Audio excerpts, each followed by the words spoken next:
I got a pixie cut at 62 and cried in the salon chair for the wrong reason. Not because it looked bad, but because I realized I'd been making it look bad for 3 years before that. Short hair on a mature woman can be the most flattering thing she ever does to herself, or it can quietly age her by a decade. And the difference usually comes down to 7 small, fixable choices nobody explains clearly. I researched the worst style and beauty mistakes and the best fixes for women over 60, so you get real results, fast. If you haven't already, hit subscribe. I cover this every week. Part 1. The length that's quietly aging your face. Here's something most stylists won't say out loud in the chair. The exact same pixie cut, at 2 different lengths, can make you look 10 years apart. Not the color, not the style, just the length. Most women over 60 default to cutting it shorter and shorter every time they go in, thinking shorter reads as neater, more polished, more done. It's the opposite. Past a certain point, ultra-short length exposes more scalp, flattens the crown, and pulls focus straight down onto every line and shadow on the face instead of framing it. I want you to picture the 2 most common pixie lengths side by side. One is cropped close to the head, maybe half an inch all over, tidy but flat. The other has just a little more length on top, enough to create movement, a soft point, something the eye travels along instead of stopping dead on the scalp. Same face, same bone structure, completely different read. One says I gave up. The other says I know exactly what I'm doing. So here's the fix, and it's the single most important adjustment in this whole video. Ask for what stylists call textured length retention, on top, meaning the sides and back stay short and tidy, but you leave 1 to 2 inches of length through the crown and the front. That top section is what gets styled with a little lift and a slight forward or side sweep. It's not a longer haircut. It's the same short cut with one strategic zone left just long enough to do something. This works because of a simple rule of proportion. A completely flat, uniform length pixie creates one long, unbroken visual line straight down your face, which drags everything downward with it, including how heavy your jawline reads and how deep your under-eye area looks in comparison. The moment you introduce height and movement at the crown, you break that line.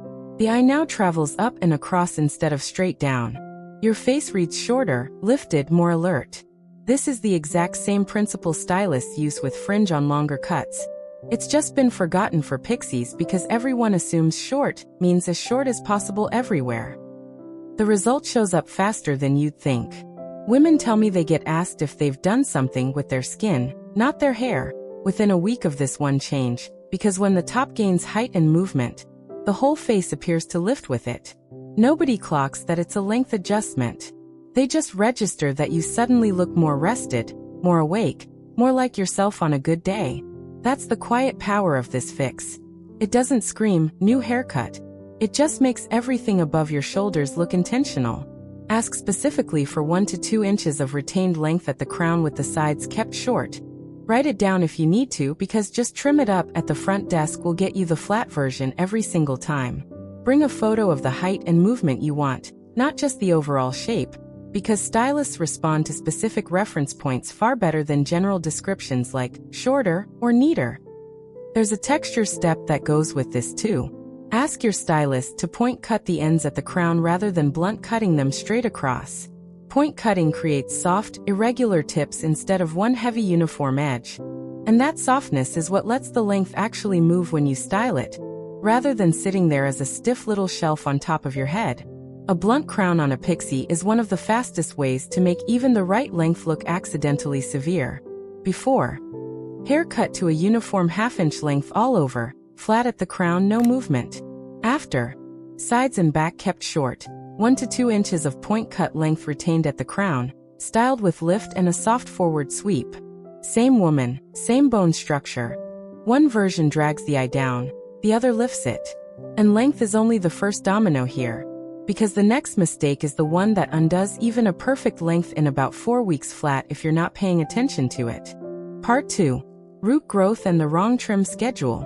2 mistakes hide inside your calendar, and they both come from the same wrong belief, that a pixie cut is low maintenance because it's short.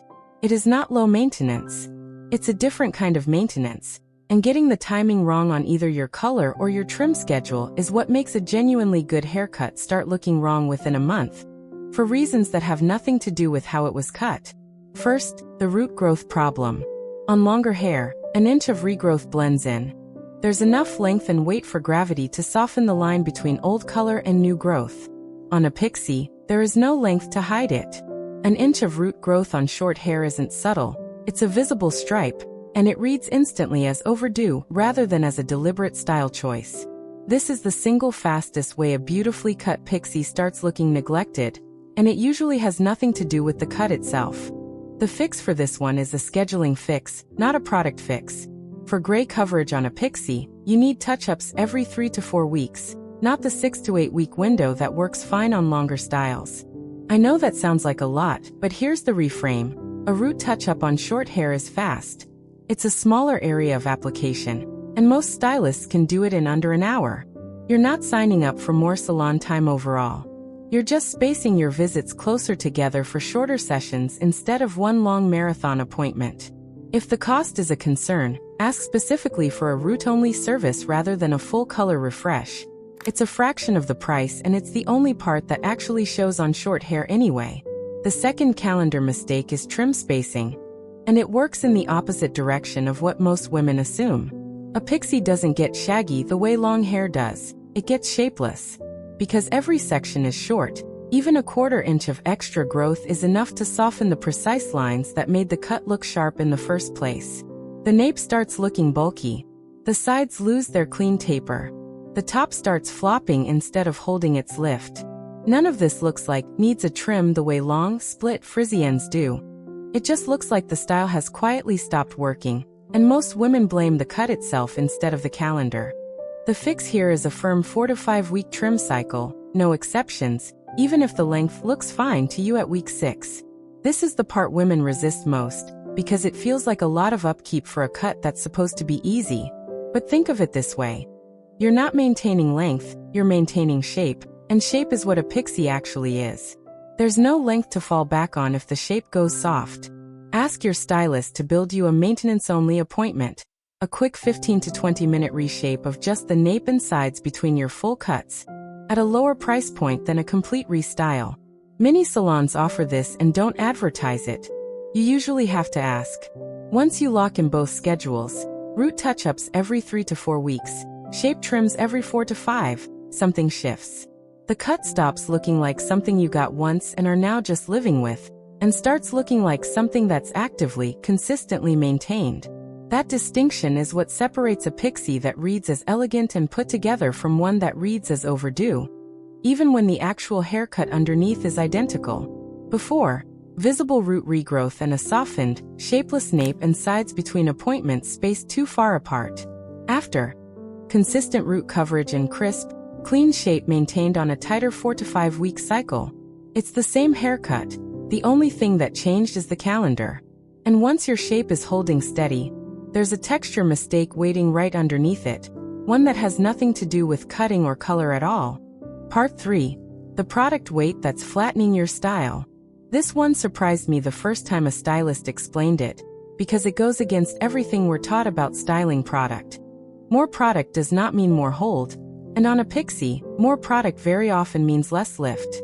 Most women over 60 were trained on decades of longer hairstyles, where heavier creams, mousses, and gels were the standard because there was enough hair to absorb the weight without collapsing. A pixie has almost no hair to absorb anything. Every gram of product you apply sits directly on top of a very small amount of hair, and that weight has to go somewhere. It goes straight down, flattening exactly the height and movement you spent all that money getting cut into shape. I've watched women apply a rich, heavy styling cream meant for long hair onto a freshly cut pixie, and watch the crown lift disappear within minutes, right there in the mirror. It's not that the product is bad. It's that it was never designed for this much less hair to carry. The fix is switching to lightweight, texture-based products specifically formulated for short hair. Think texturizing powder or a light, matte paste, used in a much smaller amount than you'd ever use on longer hair. The rule of thumb stylists use is a dab the size of a pea. Work between your fingertips first so it's evenly distributed before it ever touches your hair, then applied only at the roots and crown where you want lift. never smooth down through the whole head the way you might with longer styles. Texturizing powder in particular works almost the opposite way heavy creams do. Instead of weighing hair down, it grips each strand at the root and creates friction, which is what actually holds volume up rather than pressing it flat. A small amount, tapped in at the roots with your fingertips, does more for lift than 3 times that amount of a heavier product ever will. This single swap, heavy cream out, lightweight powder or matte paste in, applied in that pea-sized amount, is often the difference between a Pixie that looks salon fresh every single day and one that only looks good for the first few hours after you leave the chair. There's a second layer to this fix that most women skip entirely: how the product is dried in. Applying the right lightweight product and then letting your hair air dry flat undoes half the benefit. You want to apply the product to damp, not wet, hair, then dry with your head tipped slightly forward, lifting the roots at the crown with your fingers as the heat hits them. This trains the hair to dry in the lifted position rather than in whatever direction gravity happened to pull it. It takes maybe an extra 90 seconds in your routine, and it's the difference between volume that lasts the whole day and volume that's gone by 9 in the morning. Women who make this switch tell me people start commenting that their hair looks thicker, which is really just lift and movement doing what heavy product was quietly preventing all along. Nobody says your product routine changed. They just see more hair, more shape, more presence, and assume something about the hair itself is different, when really it's just been allowed to do what it was cut to do in the first place. Before, heavy cream-based styling product weighing down the crown and flattening lift within an hour of leaving the salon. After, a pea-sized amount of lightweight texturizing powder worked into damp roots, dried with forward lift, holding shape and volume all day long. Getting the product right is a daily habit. But there's a bigger mistake most women only make once at the very start, and it undoes everything before you even sit down in the chair. Part 4. Skipping the consultation and copying the wrong photo. Here's the mistake that happens before a single cut is even made, and it's the reason so many women end up disappointed with a Pixie that on paper should have worked perfectly. They bring in a photo of a celebrity or influencer with a completely different face shape, hair density, and hair texture, and ask for this one, without any conversation about whether it actually suits them. A skilled stylist can execute nearly any cut technically. What they can't do is make a haircut built for a long, narrow face and fine, straight hair look the same way on a round face with thick, wavy hair. The shape of the cut has to be adapted, and that adaptation only happens in a real consultation. I've seen women walk out with a technically perfect replica of a photo and still feel like it's wrong on them. And it's almost never the stylist's fault. It's that nobody stopped to ask the 2 questions that actually determine whether a Pixie will work. What's your natural texture, and what's your face shape? Skip those and you're not getting a Pixie cut for you. You're getting someone else's Pixie cut, grown on your head. The fix is a proper consultation, and it's worth insisting on even if the salon is busy and rushing you toward the chair. Bring 2 or 3 reference photos, not one, and specifically ask your stylist which elements from each photo would actually translate to your face shape and texture, and which wouldn't. A face framing point at the temple that looks stunning on a heart-shaped face might need to be softened or moved entirely on a square jawline. A swept-back top that reads sleek on straight hair might need extra texturizing to hold the same shape on naturally wavy or curly hair. This is exactly what a real consultation is for, and it takes maybe 5 extra minutes at the start of your appointment. Ask your stylist directly. Based on my face shape and my natural texture, what would you actually recommend, even if it's different from this photo? That single sentence does more for your outcome than any photo you could bring in. Good stylists want to be asked this. It gives them permission to use their actual expertise instead of just replicating a picture as closely as possible, which is often not the same thing as giving you the most flattering cut. There's a second part to this same mistake, and it's just as common: not accounting for natural texture at all when picking the reference photo in the first place. Fine, straight hair and thick, wavy or curly hair behave completely differently once they're cut short. A cut that relies on sleek, close to the head styling will fight against natural wave or curl all day, every day, requiring heat and product just to look like the photo. Meanwhile, a cut designed to work with movement and texture can look effortless on the exact same hair type with almost no styling at all. The fix is choosing your reference photo based on a woman with hair texture similar to yours, not just a haircut shape you like the look of. If you don't know anyone with your texture who's worn the style, ask your stylist directly how your specific hair will behave in that shape before you commit. The result of getting this right from the very first appointment is enormous, because it saves you from months of fixing a cut that was never going to suit you in the first place. Women who go through a proper consultation tell me they walk out already loving the cut on day one, instead of needing 6 weeks and 3 follow-up trims to slowly reshape it into something that actually works for their face. That's the real cost of skipping this step. Not just a bad first haircut, but months of paying to correct it. Before, a photo brought in and copied exactly, without any conversation about face shape or texture, resulting in a cut that needs constant fighting to style. After, a real consultation where the stylist adapts the reference to her actual face shape and natural texture, resulting in a cut that works with her hair instead of against it. And once the shape itself is finally right for you, there's one more thing almost nobody thinks to do at home. And it's the one that keeps the whole cut looking sharp between every single salon visit. Part 5.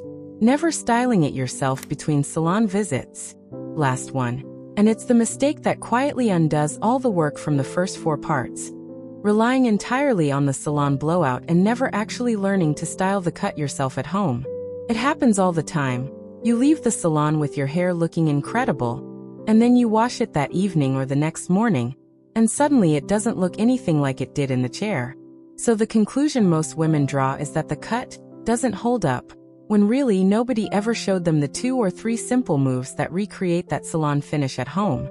A stylist has tools, angle, and years of muscle memory that you don't have, but you don't need to replicate their exact technique. You need 3 or 4 repeatable steps you can do the same way every single morning. And most women were simply never taught what those steps actually are for their specific cut. The fix is asking your stylist at the end of your very next appointment to walk you through their exact at-home routine step by step while your hair is still damp. Not just tell you, but actually show you on your own head in the mirror so you can watch and repeat it. Most stylists are happy to do this. They just assume you'll ask, and most women never do because it feels like it's taking up extra time. It takes 5 minutes, and it is worth every second of it. The core routine that works for the vast majority of pixie cuts is simple. Apply your lightweight product to damp hair first. Dry with your head tipped forward while lifting the roots at the crown with your fingers, then finish by defining the direction of the top section, sweeping it to one side or straight back, whichever suits your face shape, using just your fingertips, not a brush. That's it. No elaborate technique, no expensive tools required beyond a basic dryer.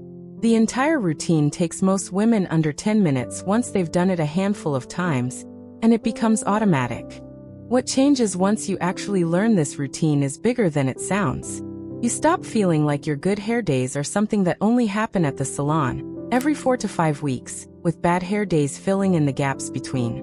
Instead, every single morning becomes a version of that salon fresh finish, because you finally have the actual steps instead of just the memory of how good it looked once. That consistency is what makes a pixie cut read as effortlessly elegant day after day, rather than looking incredible for exactly one afternoon a month. I've had women tell me this was the single biggest shift out of everything they changed. Not the cut itself, not the color schedule, not the product swap, because it's the one that shows up every single day, in the mirror, before they've even left the house. It's also the cheapest fix in this entire video. It costs nothing beyond 5 minutes of asking your stylist to show you what they already know. Before, a great cut that only looks great on the day it's freshly styled at the salon, with every day after feeling like a letdown by comparison. After, the same cut styled confidently at home every morning using a simple, repeatable routine learned directly from the stylist, holding that same fresh, lifted finish day after day. That's all 7. And once you put them together, you'll see exactly why some pixie cuts age a woman and others make her look like she's found the one haircut she should have had all along. You now know exactly why a pixie cut can either take 10 years off you or quietly add them. It's never really about the haircut itself, it's the length at the crown, the color and trim schedule, the product weight, a real consultation, and finally styling it yourself at home. Get those 5 things right and a shortcut stops being risky and starts being the most confident thing in your whole look. Tell me in the comments. Which of these 7 mistakes were you making without even realizing it? Next week I'm covering the exact questions to ask before any color appointment after 60, so you never leave the salon disappointed again. Like this video, subscribe to Timeless Wisdom Path, and I'll see you in the next one.